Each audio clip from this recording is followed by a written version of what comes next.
Genin, a rank of ninja originally made to ensure that children wouldn't be sent to war before they were ready. However, while this rank was originally made in order to ensure that children had a little bit of time to prepare for a ninja's life before they were sent off to war, it eventually became a rank for truly gifted ninjas to show off just how powerful they were at a young age. See, because the metric that blank became a Genin at age blank is one of the most commonly used talking points while trying to ascertain just how powerful somebody was. And thus Naruto is wrought with ridiculously powerful Genin over the course of its entire history. You hear stories about Minato graduating with the highest marks in the Shinobi Academy ever. Whispers of Itachi holding the record for the completion of the Forest of Death by himself. And we got to watch as Gaara and the rest of the Sand siblings shattered that record while still Genin themselves. All this is to say is that over the course of Naruto, there has been a litany of wildly impressive Genin, and yet nobody's ever really tried to truly answer the question,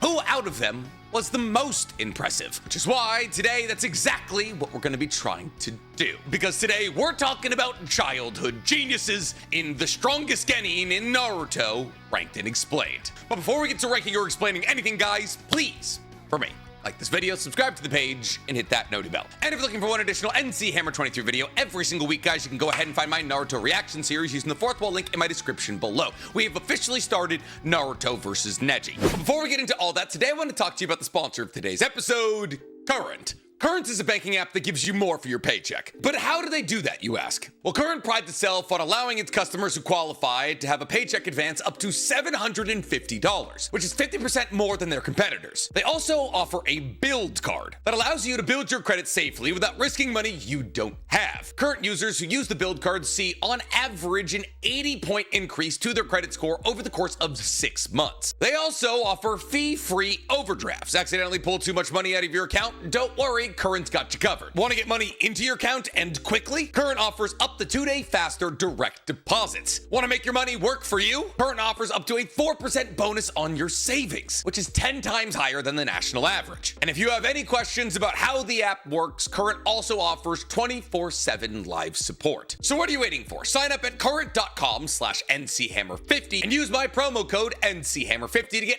$50 and unlock tools like paycheck advance, credit building, and so much more. Now, before we dive into this list, I want to lay down some rough ground rules. Obviously, when talking about the strongest Genin of all time, the mind may wander to a couple of people who are never able to advance past the rank of Genin. People like Naruto and Sasuke, and therefore the answer for the strongest Genin of all time seems relatively obvious, right? Well, for the sake of today just being an inherently more interesting video, well, yes, there are a ton of characters that never advance past the rank of Genin. We're not going to be talking about Hokage Naruto, who's still a Genin, or Shadow Hokage Sasuke, who is also still a Genin. No, for the purposes of today's video, we're going to be talking about these incredibly talented childhood geniuses while they were still children. That is to say, we're going to be trying to ascertain just how powerful every single individual on this list was, roughly around the time of their Chunin exam. So for Naruto and Sasuke, rather than talking about their adult forms, we'll be talking about the strength that they had around the Chunin exams and Konoha crush arcs. Got it?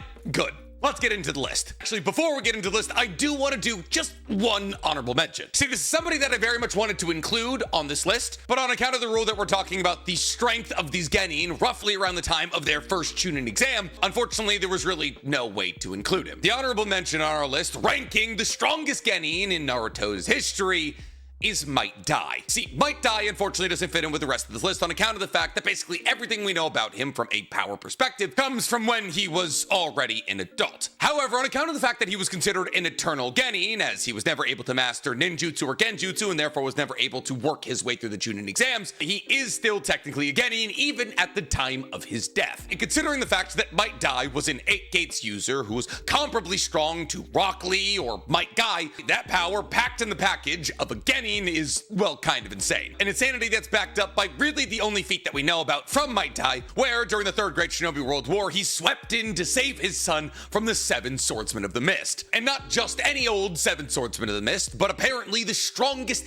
ever generation of the 7 Swordsmen of the Mist. A group of 7 ninja that were said to be so powerful that they alone would be able to topple an entire nation. And yet in order to ensure that Ibiki, Might Guy, and their third teammate would be able to get back to Konoha, Might Die, who who technically should have been on the battlefield in the first place on account of his role as a Genin, swept in to save his son's team and hold the line while they retreated. But he did so much more than just hold the line. See, Might Dai activated his 8th gate to take on this 1v7 battle. A 1v7 battle that was apparently rather evenly matched. See, because rather than being easily disposed of by supposedly the villainous group powerful enough to topple an entire nation, according to the manga, Might Dai killed 6 out of the 7 Swordsmen of the Mist, with the only surviving member of the strongest ever iteration of the 7 Swordsmen of the Mist being Fuguki, the wielder of Samehada. And as the wielder of Samehada, objectively, he was the most powerful member in the 7 Swordsmen of the Mist, but still, in a 1v7, Might Dai killed 6 out of his 7 opponents, majorly crippling not only the Hidden Mist, but also the 7 Swordsmen of the Mist, who would never again reach the level of power that they were at when they came into that fateful battle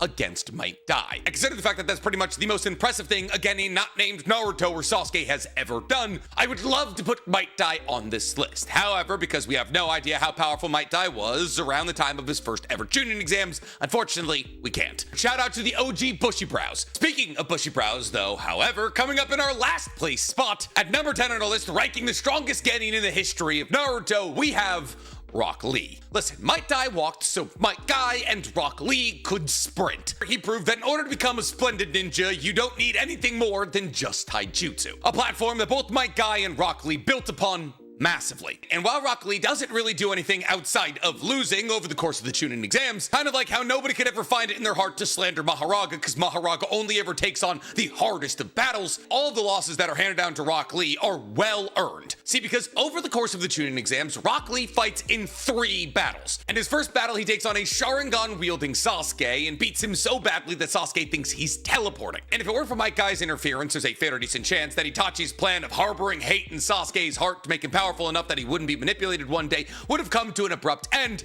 as Rock Lee pile-drived his head into the concrete. In fact, Rock Lee beat Sasuke so soundly that in one of Sasuke's next fights, that is, say, the fight in his preliminary round, he busted out Rock Lee's Hidden Lotus. And in Sasuke's next important fight after that, his battle against Gaara, Sasuke had to use Rock Lee's high-speed movement that he copied from Rock Lee's battle against Gaara. So if it weren't for Sasuke copying the moves of Rock Lee, he not only not would have made it through the preliminaries, but he also probably would have been caught by Gaara's sand in the final matches. The next important fight that Rock Lee took on was during the Forest of Death, where he took on the entirety of Team Dosu, because Sakura was already injured and Naruto and Sasuke were unconscious, and if it weren't for some quick thinking from Dosu to soften the sand that Rock Lee was about to spin Zaku into, well, Zaku probably would have died a couple days earlier than he originally did. And then immediately, after kicking the butt of the Deuteragonist and then saving his love interest in Sakura, Rock Lee pulled the short straw of battling against Gaara in the preliminary matches. A child turned into a demon by the Hidden Sand Village with a tailed beast sealed inside of him. And yet, even though Rock Lee was just a taijutsu specialist,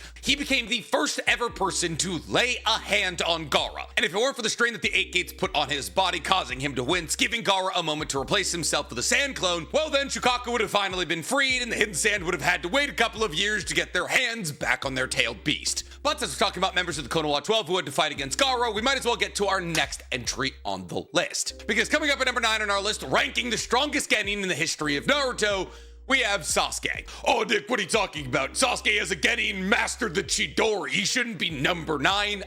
Yeah. He should be. Listen, Sasuke had a lot going for him as a Genin. Over the course of the Chunin exams and the Konoha Crush arc, we saw Sasuke take some massive strides in terms of strength. Well, yes, at the very beginning of the Chunin exams, he was getting mollywopped by Rock Lee. After getting access to the Curse Mark, gaining a better mastery of his Sharingan, and adding the Chidori into his rotation, Sasuke became a legitimate threat. A legitimate threat that went toe-to-toe with Orochimaru, one of the legendary Sannin, for a couple of seconds, and snapped the arms of Zaku, who could blow away entire city blocks with air propulsed from his palms like they were twigs. However, by far and away the most impressive thing that we see Sasuke do during the Chunin exams and the Konoha Crush arc is his repeated ability to hit Gaara. See, the Chunin exam arc comes to an end on account of the fact that Sasuke is able to make Gaara bleed using using his Chidori. Blood that sends Gaara into a frenzy and unleashes the power of Shukaku. However, in order to do this, Sasuke had to be able to amp up the power of his Chidori to such a level that it could punch through what was identified as Gaara's absolute defense, a sand ball around him that was supposedly impenetrable. However, this isn't the only time that Sasuke is able to strike and injure Gaara, because after Gaara loses control of Shukaku and begins to partially transform, Sasuke is able to use the Chidori twice more to strike Gaara and cut off some of his sand limbs. And while obviously in the grand scope of things this doesn't really do all that much, it shows us that at this moment in time Sasuke was able to repeatedly injure Gaara. Ties into the fact that Sasuke showed in his finals match against Gaara that he would be able to copy the high-speed movement of Rock Lee, and Sasuke immediately becomes one of the fastest Genin involved in both the Chunin exams and the Konoha Crush arc, as Rock Lee's high-speed movement and therefore Sasuke's high-speed movement was considered untrackable by the majority of the Genin involved in the Chunin exams, Gaara very much included. However, at the end of the day, regardless of how impressive Sasuke was over the course of the Chunin exams and the Konoha Crush arc, it is undeniable that he loses to Gaara, who loses to Naruto, and therefore you'd be idiotic to place Sasuke really any higher than number 9 on this list. I mean, after all, that is literally the reason he leaves the village. To say that Sasuke is stronger than Naruto or Gaara at this moment in time kind of shows that you didn't watch or read Naruto. Sasuke is so downtrodden by the fact that he was defeated by a person that could be defeated by Naruto that he literally decided to seek alternative means to gain power. But since we're talking about people who beat Sasuke in a fight over the course of the Chunin exams, at number 8 on our list, ranking the strongest Genin in the history of Naruto, we have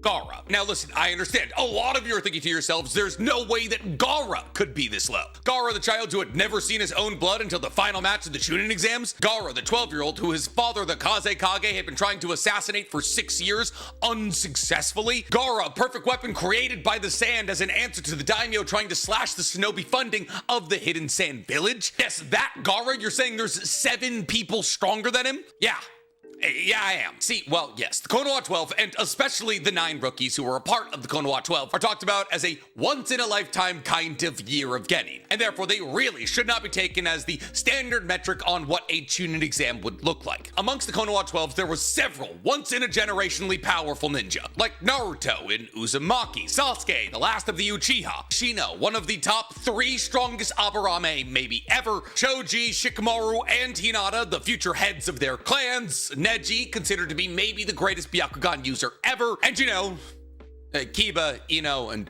Tenten. And therefore, if you objectively look at Gaara struggling with a fair amount of opponents over the course of the Chunin exams and say, oh, this is because these are the strongest opponents he's ever had to fight, and therefore if you threw him into any Chunin exams, he would struggle this hard, you would be wrong. But that being said, he did struggle. Like, yes, would Gaara have killed Rock Lee if Might Guy and all the other Jonin didn't step in? 100%. However, at the end of the day, the only reason that Gaara didn't die in his battle against Rock Lee is, well, 1, plot armor, and 2, because Rock Lee winced while setting up a reverse lotus. And that was the guy that nobody had any faith in. He then is forced to using his absolute defense against Sasuke, which doesn't work, and it's not until he undergoes a partial Jinchuriki transformation that he is able to get a leg up on Sasuke. He then loses to Naruto pre him learning the Rasengan, because Naruto headbutts him. Now, I know that is a scary roster of people to have to fight, but I'm gonna give you some spoilers here. The roster of a 5 Gates Rock Lee, pre-MS Sasuke, and pre-Rasengan Naruto are not the scariest Genin you could fight on this list. And because it was established multiple times that there were relatively easy ways to get around Gaara's absolute sand defense, be it his sand ball or the sand that his mother controls that automatically deflects incoming attacks. And yeah, when it comes down to it, well, Gaara is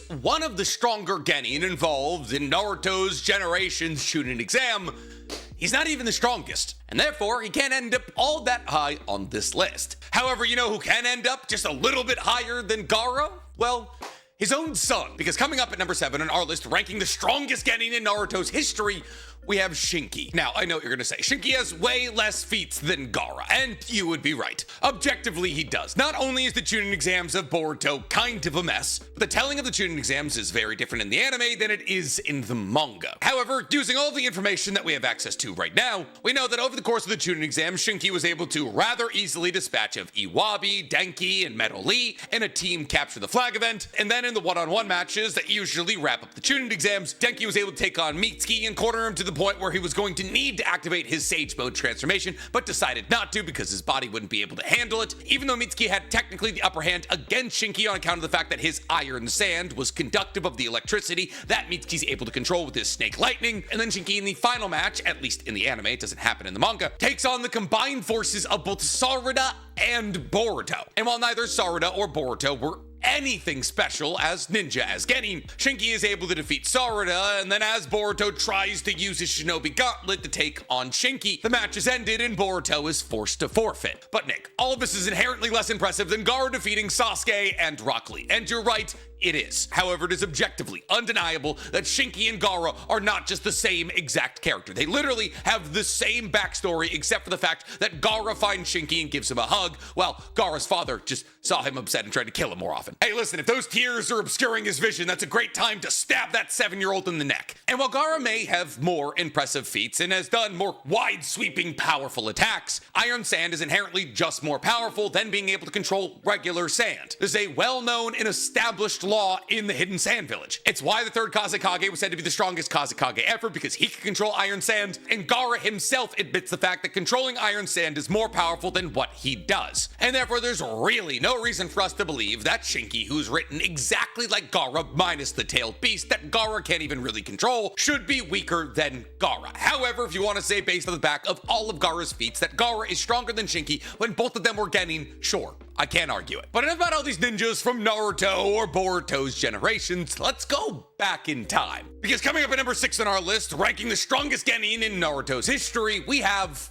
Kakashi. See, we don't know a lot about Kakashi as a Genin. You know that Kakashi was able to graduate from the Shinobi Academy at the age of 5, which is like 7 years earlier than your standard person graduates from the Shinobi Academy. However, this is in a time pre-Itachi law that stated that no matter how talented you are, you have to stay in the Shinobi Academy until you're 12 years old. However, because Kakashi was in truly a lawless part of Konoha's history, he was able to graduate from the Shinobi Academy in just 1 year, and in that 1 year, he was at the top of his class. And thus Kakashi was dubbed the greatest upcoming ninja of his generation. Now, to this point, the things get kind of complicated timeline-wise, because the data books and the manga kind of disagree on Kakashi's backstory. See, because we're told by the data books that Kakashi became a Chunin at the age of 6, which would imply that he was a Genin for just 1 year. However, the manga tells us that after Kakashi became a Genin, he had to wait 3 years for Obito and Rin to become Genin so they could form a team that later competed in the Chunin exams together. Therefore, one telling of Kakashi's backstory tells us that he was a Genin for 1 year, while the other telling of Kakashi's backstory tells us he was a Genin for 3. However, what we do know as a universal truth is that Kakashi, in order to become a Chunin, defeated Might Guy, and presumably the rest of his team, which is comprised of Ebisu and Genma. I misspoke earlier when I said Ibiki. And by defeating Might Guy, Kakashi became a Chunin at somewhere between 6 and 9 years old. Now, unfortunately for us, basically everything he did over the course of being a Genin is a big question mark for us. Really, all that we know is that he was stronger than everybody else in his generation. A generation that included Asuma, Kurenai, Might Guy, Ebisu, Genma, and Obito by a landslide. And as the strongest of that generation, who was not only several years younger than everybody else he was fighting against, but also saw next to no struggles in his pursuit of becoming a Chunin, well then it seems safe to me to say that the person who was able to become a Chunin at anywhere between 6 and 9 years old is probably stronger than everybody else on this list who became a Chunin somewhere between 12 and 13 years old. Now obviously people like Gaara or Sasuke could have become a Chunin at an earlier age if the rule wasn't put in place that you can't graduate from Shinobi Academy until you're 12, but I seriously doubt that any of them would have graduated from the Shinobi Academy at 5 years old. And considering the fact that Kakashi was a Jonin by the time that a lot of the people on this list were promoted to Chunin or even Genin for that matter, it seems fair to me to say that he was probably more advanced power level as a Genin than anybody else we've talked about on this list up until this point. I mean, after all, he created the Chidori, and while I believe that was done while he was a Chunin, I'd like for all of you to remember that that was like when he was 9. But enough about these people who have to steal a dojutsu to get their power. What about people who are born with them? Because coming up at number 5 on our list, ranking the strongest Genin in the history of Naruto, we have Neji. Listen, Neji is often, over the course of the Chunin exams, talked about as the strongest Genin Konoha has ever produced. And not only is he talked about as the strongest Genin that Konoha has ever produced, but by members of the Hyuga clan, he is talked about as possibly the strongest user of the Byakugan ever, with Hayashi Hyuga, Hinata's father, telling Hanabi that not only is his Byakugan stronger than that of her sisters, but also stronger than that of hers. And Tanabe, for those of you who don't know, is also considered a once-in-a-generation genius. And while unfortunately over the course of the Chunin exams of the Konoha Crush arc, we never get to see the fated battle between Neji and Sasuke, I'm telling you right now, if that battle had happened, Sasuke would have left the village earlier, because Neji would have poked the taste out of his mouth. Now, I get it. Post the Sasuke retrieval arc, Neji is not a relevant character. And we all see Neji get defeated by a young, up-and-coming, scrappy Naruto. So how powerful could he truly be? The answer is insanely. See, outside of the fact that he goes toe-to-toe with another very talented 8 palms user in Hinata, and trounces her on such a level that he's able to strike multiple points on her arm, shutting down the chakra flow into her body without her noticing, to which he follows up by literally killing his cousin. But his battle against Naruto is one of the most impressive feats we've ever seen from a Genin ever. Yes, he loses because he runs out of chakra and doesn't see Naruto hiding under him to hit him with the uppercut of all uppercuts. However, Neji was fighting against a Kurama chakra boosted Naruto, and a Kurama boosted chakra Naruto was able to force Haku into realizing that he literally stood no chance. And that was before Naruto had really any training as a ninja. So Neji is fighting a stronger iteration of Naruto than the iteration of Naruto that forced a Jonin killing machine in Haku to just say, you know what?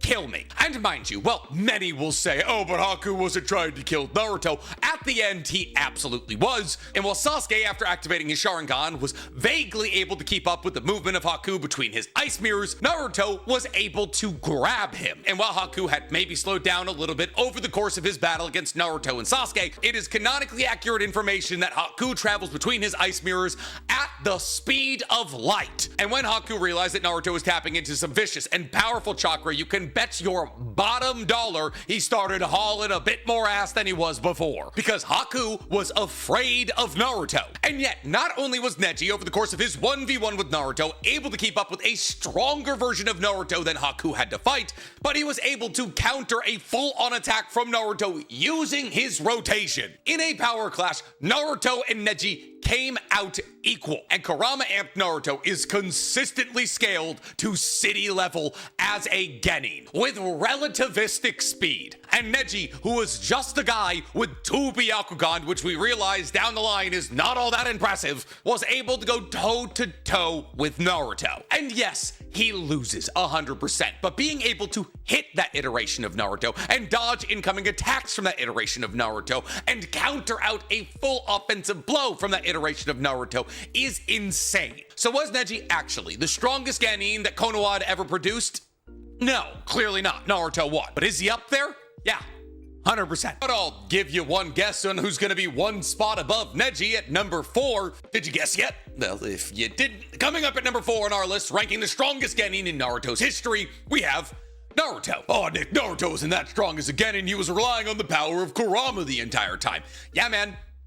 That's a part of his strength. Oh, but it was inconsistent. And by inconsistent, you mean you could channel it at the most critical and important moments? Sure, it's emotion-based, but he gets emotional during big fights. And honestly, the roster of victories that Naruto racks up over the course of the Chunin exams and the Konoha Crush arc, they're all time. I mean, Naruto, in the Forest of Death, stops one of Orochimaru's gigantic snake summonings with 2 kunai. He defeats Kiba with literally no help from Kurama. And listen, make fun of Kiba as we all will. At that moment in time, Kiba was considered to be pretty strong. In fact, most people believe that it was a shoo-in that Kiba would win. There's a reason that he was involved in the mission to get Sasuke back. And while he gets absolutely trounced by Sakon and Ukon, that's because Sakon and Ukon are literally the leaders of the Sound Village 4. And I don't hear any of you giving Shikamaru flack for losing to Tayuya. And Neji and Choji literally needed to basically die to win their fights. But obviously, after defeating Kiba, Naruto goes on to, after a month of training in something that he does not use in his fight against Neji, the summoning jutsu, goes on to defeat supposedly one of the strongest users of the Byakugan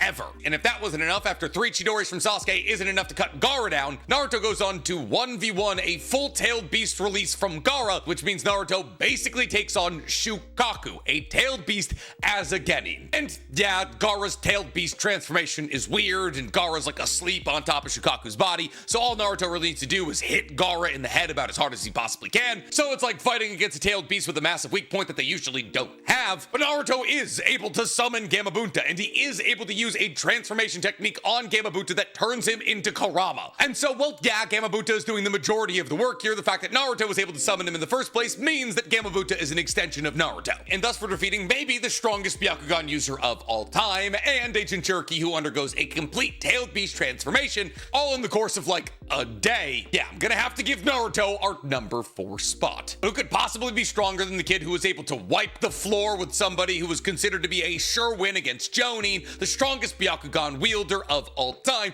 and a fully transformed tailed beast? Well, the high-level Sharingan users. Which is why, coming up at number 3 on our list, ranking the strongest Genin in the history of Naruto, we have Itachi. See, fortunately, on account of Itachi's light novels, we actually know a fair amount about his time as a Genin. See, Itachi enrolled in the Shinobi Academy at the age of 6 years old, where he consistently scored the highest in every single subject he was ever tested on, which led the majority of his teachers to claim that he was the most talented student they had ever taught. Which is why, after just 4 months in the Shinobi Academy, all of his teachers recommended that he take the exam to promote himself to Genin level, which he passed with flying colors, making Itachi a Genin at 6 years old, after spending less than half a year in the Shinobi Academy. And because he was the youngest graduate of the Shinobi Academy in the post-war era, that is to say after the conclusion of the Third Great Shinobi World War, he immediately popped up on Danzo's radar, who wanted to see if Itachi could hypothetically be a good fit for the route. Now, immediately after becoming a Genin, Itachi joined up with Team 2, where he honed his skills as a Genin until very quickly they eclipsed even the level of Chunin. However, even though Itachi was deemed powerful enough by the Uchiha clan that he'd be able to sit in on clan meetings as they talked about possibly overthrowing the Konoha government by his father Fugaku, and missions had gotten so easy for Team 2 on account of Itachi's massive strength that they had essentially become walks through the park. Yuki Minazuki, who was the Jonin in charge of Team 2, still didn't recommend Itachi for the Chunin exams, and therefore Itachi spent a surprising amount of time as a Genin. However, because Team 2 was so well renowned across the entirety of the village for their strength, they often got missions far above their station. Like when Itachi was just 8 years old. After being a Genin for around 2 years, Team 2 was assigned to protection detail for the Fire Daimyo during his annual trip to Konoha. And it was while Itachi and Team 2 were protecting the Daimyo that Obito attacked the convoy and knocked out everybody protecting the Daimyo but Itachi. However, Obito also went so far as to kill a member of Team 2, Tenma, in front of Itachi, which caused for him to awake his Sharingan at just the age of 8. And while Itachi wouldn't have stood a chance against Obito in that moment, the fact that he was able to stand up to Obito when basically nobody else could, long enough that the Anpu, and more importantly than anything, Kakashi, was able to get to the scene to drive Obito off, speaks to the insane amount of power that Itachi had at just 8 years old. And yet Itachi would remain a Genin for 2 more years, as he wouldn't be approved to take the Chunin exams until he was 10 years old. However, rather than taking the Chunin exams with a team, Itachi took them alone. And not only did he pass the Chunin exams, he set the record for the completion of the Forest of Death, a record that would stand until Gaara and the Sand siblings would beat it 8 years later. And after becoming a Chunin, just 1 year later, Itachi would join the Anpu, where he would join up with Team Ro and immediately become Kakashi and Yamato's captain. And Kakashi himself admitted that even though he was much older than Itachi, he understood that Itachi was stronger than him. But considering the fact that from basically the age of 6, Itachi had been training with Shisui, and the two of them seemingly were on an equal level of power, and Shisui was a couple of years older than Itachi, that should tell you everything you need to know about how powerful Itachi was as a child. And yet, we haven't said Shisui's name yet, have we? And that's because coming up at number 2 on our list, ranking the strongest Genin in the history of Naruto, we have Shisui. Yes, Shisui is a couple of years older than Itachi, and yes, the two of them seem relatively evenly matched whenever they would train with each other. But when it comes down to brass tacks, when we're talking about how strong Itachi was as a Genin versus how strong Shisui was as a Genin, Shisui is stronger. Now, unfortunately, as I've brought up multiple times, when it comes to talking about Shisui's strength, he's kind of the potential man of the Naruto universe. But using the limited information that we do know about Shisui, specifically a young Shisui, it paints the image of a ridiculously talented child. See, Shisui graduated from the Shinobi Academy during the Third Great Shinobi World War, when, like Itachi, he was only 6 years old. Now, seemingly on account of the fact that there was probably the same teachers in the Shinobi Academy while Shisui was there versus while Itachi was there, I do find it kind of odd how glowingly all the teachers in the Shinobi Academy talked about Itachi when just a couple of years prior they had been probably teaching Shisui, but maybe that means that Itachi was a more promising student in the Shinobi Academy. However, that does not mean that Itachi was the more promising Genin. See, because immediately after Shisui graduated from the Shinobi Academy, he was placed on a Genin team. And while that Genin team could not participate in the Third Great Shinobi World War, the Third Great Shinobi World War ended about a year after Shisui graduated. And thus, after the war came to a conclusion, Shisui and his teammates began to go on more dangerous missions. And one of those dangerous missions eventually led to the death of Shisui's best friend. A best friend that Shisui felt jealous about, on account of the fact that somehow he was more talented than Shisui. However, because Shisui felt as though he would have been able to save his best friend, but rather allowed his best friend to die because of his jealousy, Shisui ended up unlocking his Mangekyo Sharingan, yes, the Kodo Amatsukame, at 7 years old, as a Genin. And thus, well, yes, Itachi awoke his Sharingan at 8 years old, while still a Genin. A year before Itachi even awoke his Sharingan, Shisui had awoken his Mangekyo Sharingan, and is still the youngest person to ever unlock an MS in Naruto history. And by the time that Shisui had turned 9 years old, he was already garnering interest around the entirety of the village of Konoha with the name Shisui of the Body Flicker. And therefore, as a 9-year-old, Shisui was not only a dual Mangekyo Sharingan wielder who could probably use the Susanoo, but was also a master of the Body Flicker technique, a technique that allowed him to travel so fast that people actively compare it to flying Raijin. And just 2 years later than that, at the age of 11, Shisui was already a Jonin. And listen, while feats-wise, we don't know a whole lot about what Shisui did over his time as a Genin, he was a dual Mangekyo Sharingan wielding Genin who had mastered the Body Flicker technique. While he is 100% the potential man of the Naruto universe, unfortunately, you really can't get the potential man badge without having potential. And consider the fact that he was killing Anbu captains and actively planning to overthrow the Uchiha coup by the time that he was like 13 years old, yeah,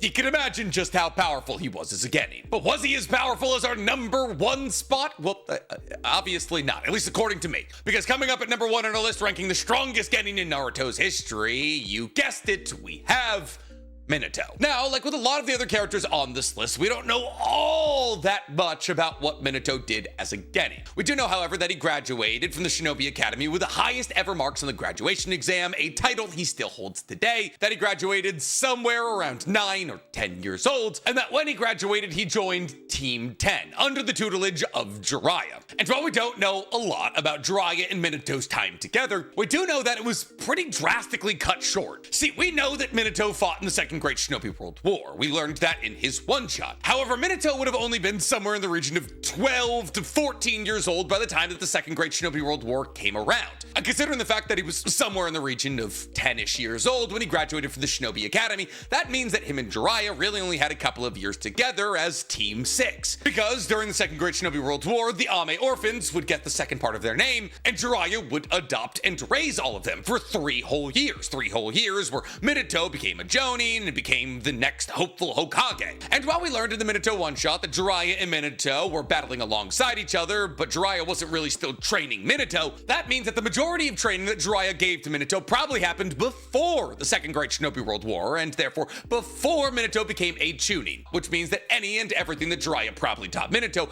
probably happened while he was a Genin. And while yes, we don't see Minato use his Sage Mode in his battle against Kurama in his own one-shot, it stands to reason on account of the fact that Minato was a perfect Frog Sage and could summon Gamabunta, that there's a fair to decent chance that while Minato was still a Genin, Jiraiya trained him in all things Frog Sage do. But even if he didn't, Minato was so ridiculously powerful as a Genin that Jiraiya believed that he could be the child of prophecy, which makes sense when you consider the fact that as a Genin, when Kushina, who was currently the Jinchuriki of Kurama, got kidnapped by the second most powerful village in all of Naruto, the village hidden in the clouds, even though Hiruzen sent out leagues of ninjas to go find her, the person who ended up hunting her down and defeating all of the Jonin that were escorting her was the Genin Minato. And thus Minato, as a Genin, thwarted an attempt from the second most powerful village in Naruto to steal Konoha's greatest asset. And if you were sending some ninja to steal the greatest asset of the only village that legitimately stands a chance against you in combat, are you sending your B squad?